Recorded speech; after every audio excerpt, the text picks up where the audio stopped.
Hanumantha ಚಲವಾದಿಯವರ ಸಾರಥ್ಯದಲ್ಲಿ ಭೀಮಧ್ವನಿ news 7. ಸುರಣಗಿ ಗ್ರಾಮದಲ್ಲಿ ಮಕ್ಕಳ ಅಡುಗೆ ಸಾಮಗ್ರಿಗಳಿಗೆ ಕನ್ನ ಹಾಕಿದ ಶಿಕ್ಷಕರು ಹಾಗೂ ಅಡುಗೆ ಕಾರ್ಯಕರ್ತರು. ಗದಗ ಜಿಲ್ಲೆ ಲಕ್ಷ್ಮೇಶ್ವರ ತಾಲೂಕಿನ ಸುರಣಗಿ ಗ್ರಾಮದಲ್ಲಿ ಸರ್ಕಾರಿ ಹಿರಿಯ ಪ್ರಾಥಮಿಕ ಹೆಣ್ಣು ಹಾಗೂ ಗಂಡು ಮಕ್ಕಳ ಶಾಲೆಯಲ್ಲಿ ರಾಜ್ಯ ಸರ್ಕಾರವು ಬಡ ಮಕ್ಕಳು ಹಸಿವಿನಿಂದ ಇರಬಾರದು ಎಂದು ಶಾಲೆಯಲ್ಲಿ ಮಧ್ಯಾಹ್ನದ ಊಟದ ವ್ಯವಸ್ಥೆಯನ್ನು ನಡೆಸುತ್ತಿದೆ. ಆದರೆ ಶಾಲೆಯ ಶಿಕ್ಷಕರು ಸಿಬ್ಬಂದಿಗಳು ಆಹಾರ ಸಾಮಗ್ರಿಗಳನ್ನು ಕಳ್ಳತನ ಮಾಡುತ್ತಿರುವುದು ನಾಚಿಕೆಯ ಸಂಗತಿಯಾಗಿದೆ. ಮಕ್ಕಳ ಹೊಟ್ಟೆ ಸೇರಬೇಕಾದ ಆಹಾರ ಪದಾರ್ಥಗಳನ್ನು ಶಿಕ್ಷಕರು ಹಾಗೂ ಅಡುಗೆಯವರು ಕಳ್ಳತನ ಮಾಡಿ ಸಾಗಿಸುತ್ತಿದ್ದಾರೆ. ಇದೇ ರೀತಿ ಹಲವಾರು ದಿನಗಳ ಹಿಂದಿನಿಂದ ಅಡುಗೆಯವರು ಹಾಗೂ ಶಿಕ್ಷಕರು ಸೇರಿಕೊಂಡು ಅಕ್ಕಿ ಅಡುಗೆ ಸಾಮಗ್ರಿ ಸಾಗಿಸುತ್ತಿರುವುದು ಮಾಹಿತಿ ಇದ್ದುದರಿಂದ ಅವರಿಗೆ ಕಾಯುತ್ತಿದ್ದೆವು.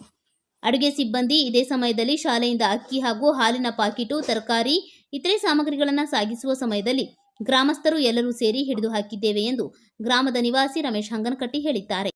ಈ ಸಂದರ್ಭದಲ್ಲಿ ರಮೇಶ್ ಹಂಗನಕಟ್ಟಿ, ಬಸವರಾಜ್ ಮೇಲ್ಮರಿ, ವೀರಭದ್ರಯ್ಯ ಮಠಪತಿ, ಬಸವರಾಜ ಕಳ್ಳಿಹಾಳ್, ಈರಣ್ಣ ಶಿರನಹಳ್ಳಿ, ಶಿವರಾಜ ರಾಹತರ್, ಶರಣಪ್ಪ ಬಸಾಪುರ್, ಮಾರುತಿ ಭಜಂತ್ರಿ, ಚಂದ್ರು ಚಿಗರಿ ಹಾಗೂ ಊರಿನ ಸಮಸ್ತ ಗುರು ಹಿರಿಯರು, ಗ್ರಾಮದ ಯುವಕರು ಮತ್ತು ಜನರು ಪಾಲ್ಗೊಂಡಿದ್ದರು. ವೀರೇಶ್ ಕುಗ್ಗರಿ, ಭೀಮಧ್ವನಿ ನ್ಯೂಸ್ 7. ನೌಕರಿ ಮಾಡ್ತೀರಿ, ಏನ್ ಮಾಡ್ತೀರಿ?